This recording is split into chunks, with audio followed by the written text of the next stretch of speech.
kita akan mendengarkan firman Tuhan. Renungan malam hari ini akan kami berikan tema atau judul Hidup itu proses, jangan banyak protes. Haleluya. Ya, Bapak Ibu yang dikasih Tuhan, renungan firman Tuhan yang saya akan sampaikan buat kita semua malam hari ini, hidup itu proses, jangan banyak protes. Haleluya. Bapak Ibu yang dikasih Tuhan, 80% orang-orang yang namanya tercatat dalam Alkitab mengalami sebuah proses, ya Bapak Ibu yang dikasih Tuhan. Selalu ada pertanyaan di dalam setiap kehidupan kita ketika proses itu datang di dalam kehidupan kita. Kita tahu, ya, hamba-hamba Tuhan di dalam perjanjian lama yang hidup mengalami proses di hadapan Tuhan, tapi dia tidak pernah protes. Bahkan apa yang Tuhan mau dikerjakan, ya. Kita sudah banyak melihat contoh-contoh di dalam perjanjian lama maupun perjanjian baru, di mana saat hidupnya diproses oleh Tuhan, dia tidak pernah protes. Namun apa yang Tuhan mau, dia mau kerjakan. Seperti kita GKKI yang saat ini sudah diproses 5 tahun, ya, kurang 1 tahun, ya Bapak Ibu yang dikasih Tuhan, ya, kita tetap diproses oleh Tuhan, tetapi tidak akan protes, tetapi kita mau apa yang Tuhan mau. Haleluya. Mari kita buka di dalam kebenaran firman Tuhan di dalam Yakobus pasalnya yang pertama, ayat yang kedua sampai dengan ayatnya yang ketiga. Di situ dikatakan, Yakobus pasal pertama ayat 2 dan 3. Tatkala hidup saudara dan saya diproses, kita tidak akan protes. Begini firman Tuhan untuk kita semua. Saudara-saudaraku, anggaplah sebagai suatu kebahagiaan apabila kamu jatuh ke dalam berbagai-bagai pencobaan. Sebab kamu tahu bahwa ujian terhadap imanmu itu menghasilkan ketekunan. Saat kita diproses oleh Tuhan, kita tidak protes, di situ kita akan selalu tekun di hadapan Tuhan. Bapak Ibu yang dikasih Tuhan, ya, ada 4 hal yang akan saya sampaikan kepada kita malam hari ini. Saat kita diproses oleh Tuhan, jangan sampai kita protes. Yang pertama, kita berdiam diri. Haleluya. Saat kita diproses oleh Tuhan, kita selalu berdiam diri. Kata Raja Daud di dalam Mazmur pasal yang ke-37 ayat yang ke-7 dikatakan untuk kita semua malam hari ini. Berdiam dirilah di hadapan Tuhan dan nantikanlah Dia. Jangan marah kepada orang yang berhasil dalam hidupnya, karena orang yang melakukan tipu daya. Ada 2 hal dalam pembacaan ini. Tatkala kita diproses oleh Tuhan, kita harus mengambil waktu berdiam diri di hadapan Tuhan. Puji nama Tuhan. Kita pendoa nasional di GKKI, ya, yang selalu mengambil waktu berdiam diri di hadapan Tuhan selama kurang lebih 1 atau 1,5 jam seperti malam hari ini. Datang kepada Tuhan bersama-sama, sebagaimana saat Raja Daud menghadapi berbagai persoalan, dia berdiam diri di hadapan Tuhan dan menantikan Tuhan atau menantikan Dia di sini.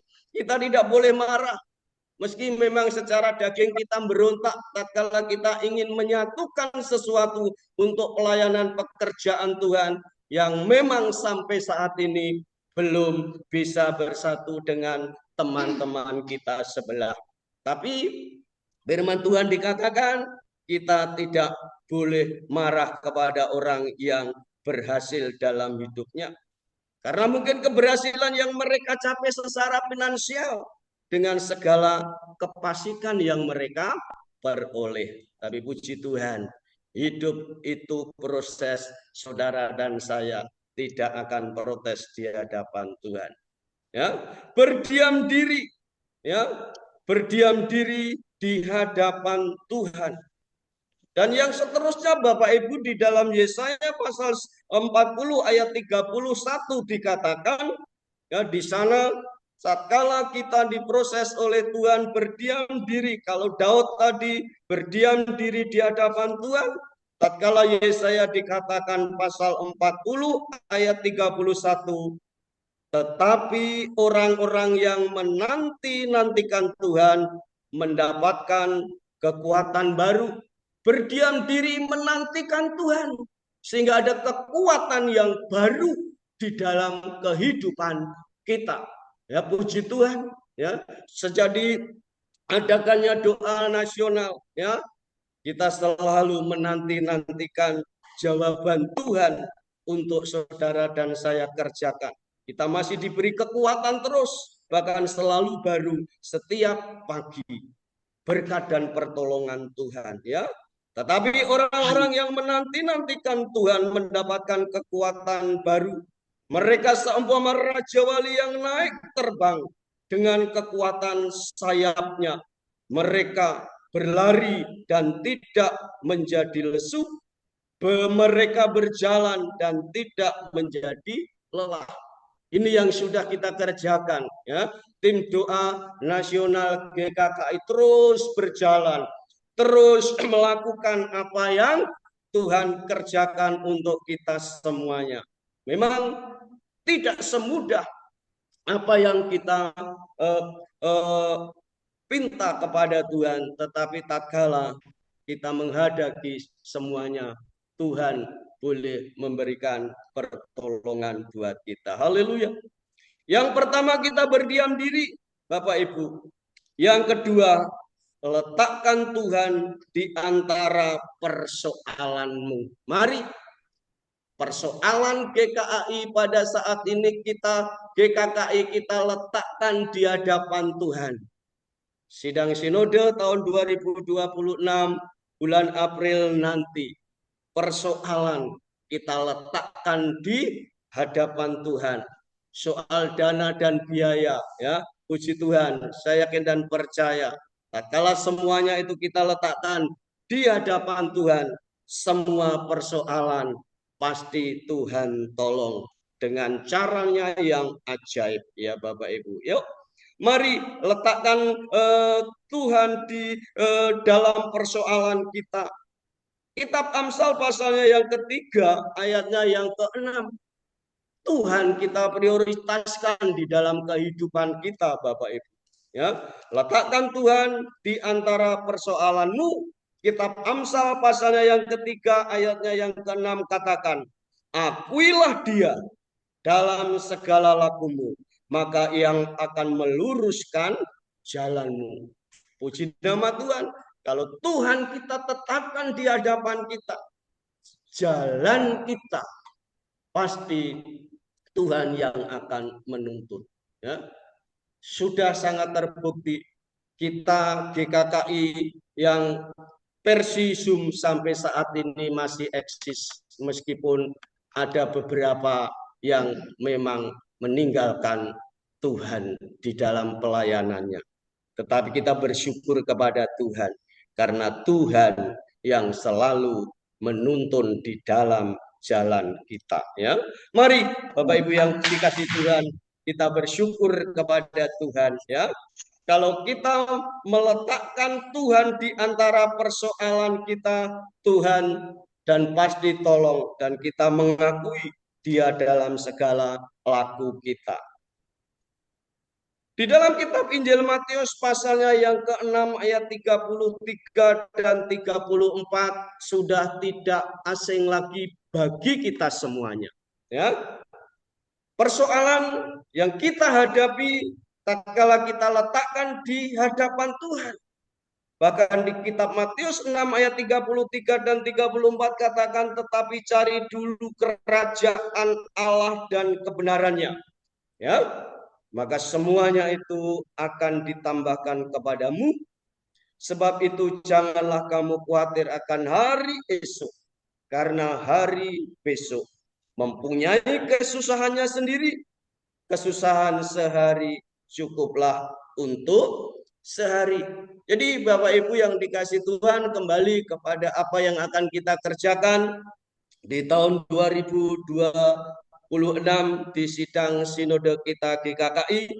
Kita yakin dan percaya sebelum kita melangkah, kita bersama-sama sudah mencari Tuhan dengan segala kehendaknya. Pasti Tuhan akan cukupi dari segi apapun juga, ya, sehingga kita akan mengadakan sidang sinode nanti dengan penuh sukacita dan damai, karena Tuhan yang kita cari ada bersama-sama dengan kita. Puji Tuhan, Bapak Ibu yang dikasih Tuhan. Yang ketiga, Bapak Ibu yang dikasih Tuhan, hidup itu proses, jangan banyak protes. Yang pertama, kita berdiam diri. Yang kedua, kita letakkan Tuhan di antara persoalanmu. Yang ketiga, tingkatkan pengharapan kita. Kita selalu meningkatkan pengharapan kita hanya kepada Dia, yaitu kepada Tuhan Yesus. Bapak Ibu yang dikasih Tuhan, pengharapan adalah pegangan bagi orang percaya. Harapan bagi orang percaya seperti sauh atau jangkar, Bapak Ibu yang dikasih Tuhan, ya. Sekali lagi kami katakan, harapan adalah pegangan bagi orang percaya. Harapan bagi orang percaya seperti sauh atau jangkar. Di dalam kitab Ibrani pasalnya yang ke-6, ayatnya yang ke-19, di situ dikatakan dengan jelas, pengharapan itu adalah sauh yang kuat dan aman bagi jiwa kita, yang telah dilabuhkan sampai ke belakang tabir. Haleluya. Tatkala pengharapan yang kita lakukan di hadapan Tuhan, di situ digambarkan sebagaimana kapal yang begitu besar. Tatkala sauh itu dilabuhkan atau ditenggelamkan di dalam kapal, akan membawa ketenangan saat kapal besar itu berlabuh. Begitu juga besar pengharapan kita kepada Tuhan dalam setiap proses pelayanan kita, proses pekerjaan yang kita lakukan demi terwujudnya GKKI dalam pertolongan Tuhan. Kami terus meningkatkan pengharapan kita kepada Tuhan, baik di pelayanan, di pos-pos PI, apalagi tatkala tadi mendengar bagaimana Ibu Demi yang akan membuka pos PI yang baru di Timika. Tatkala itu kita taruh harapan kita kepada Tuhan dan penyertaan Tuhan sempurna, pasti Tuhan akan tolong dengan segala caranya yang kita harapkan. Haleluya. Bapak Ibu, tidak panjang lebar kami sampaikan. Yang pertama tadi berdiam diri, yang kedua letakkan Tuhan di antara persoalanmu, yang ketiga tingkatkan pengharapan kita, yang keempat kita perlu seorang untuk menolong kita. Nah ini Bapak Ibu yang dikasih Tuhan, kita perlu ada seseorang mentor yang mendampingi kita, ya Bapak Ibu, di setiap wilayah dan daerah dalam pelayanan. Di dalam kitab Efesus pasalnya yang keempat, ayatnya yang kedua, Bapak Ibu yang dikasih Tuhan Yesus Kristus. Jadi yang keempat, kita perlu seseorang untuk menolong kita. Ya, saya tidak bisa melakukan sendiri di dalam pelayanan tanpa ada tim-tim yang ada di sebelah kanan kiri muka belakang di pelayanan kita, ya. Efesus pasal yang keempat ayat yang kedua dikatakan, hendaklah kamu saling selalu merendahkan hati, lemah lembut dan sabar. Tunjukkanlah kasihmu dalam hal saling membantu. Jadi puji Tuhan, ya, chemistry GKKI yang ada sampai saat ini di dalam hal untuk saling memperhatikan, saling membantu sudah kita rasakan, ya, di mana kita selalu saling diperhatikan dan memperhatikan meskipun, ya, jauh yang masih kita harapkan, tetapi untuk saling memperhatikan, saling mengasihi dan saling menolong satu dengan yang lain itu sudah sangat terbukti dan teruji di dalam tubuh GKKI yang ada sampai saat ini, ya. Jadi Bapak Ibu yang dikasih Tuhan Yesus Kristus, ya, kita perlu seorang untuk menolong kita, yaitu di samping Tuhan Yesus Kristus sebagai gembala atau pemimpin kita, dan orang-orang juga yang bisa mementori kita satu dengan yang lain. Jadi Bapak Ibu yang dikasih Tuhan, bahkan di dalam kitab Galatia pasalnya yang ke-6 ayatnya yang kedua di situ dikatakan, bertolong-tolonglah kamu, ya. Di situ dikatakan buat kita semuanya. Tatkala kita ada beban satu dengan yang lain, mungkin tidak bisa membantu dengan finansial, tetapi dengan nasihat, dengan doa, dengan arahan, sehingga pekerjaan Tuhan bisa kita kerjakan. Tentu Tuhan tidak pernah tinggal diam. Terus kita cari Tuhan, dan sehingga Tuhan menolong kita semuanya. Itu yang bisa saya sampaikan malam hari ini. Bapak Ibu yang dikasih Tuhan, kurang lebihnya biarlah kuasa Allah Roh Kudus terus memimpin kita. Kita tidak protes di hadapan Tuhan saat kita diproses, dan selalu berdiam diri. Letakkan Tuhan di dalam persoalan kita semuanya, dan tingkatkan pengharapan kita, dan kita perlu seorang dengan yang lain untuk saling menopang. Tuhan Yesus memberkati, dan malam hari ini kita diberkati Tuhan. Amin, Bapak Ibu. Amin. Haleluya. Begitu yang boleh saya sampaikan. Kami mohon untuk doa kebenaran firman Tuhan. Bapak Pendeta Sahala Hasibuan untuk berdoa firman Tuhan yang kita dengar malam hari ini. Monggo Bapak.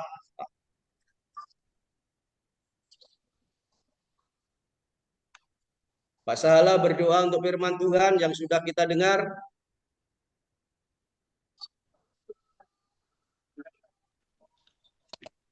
Oke, mari kita berdoa. Segala puji dan hormat, kemuliaan hanya bagi Tuhan. Dan hanya Engkau yang layak diagungkan dan ditinggikan. Biarlah segala yang bernapas bertekuk lutut di hadapan-Mu. Dan senantiasa Engkau dipermuliakan, ditinggikan, terutama kami para hamba-hamba-Mu.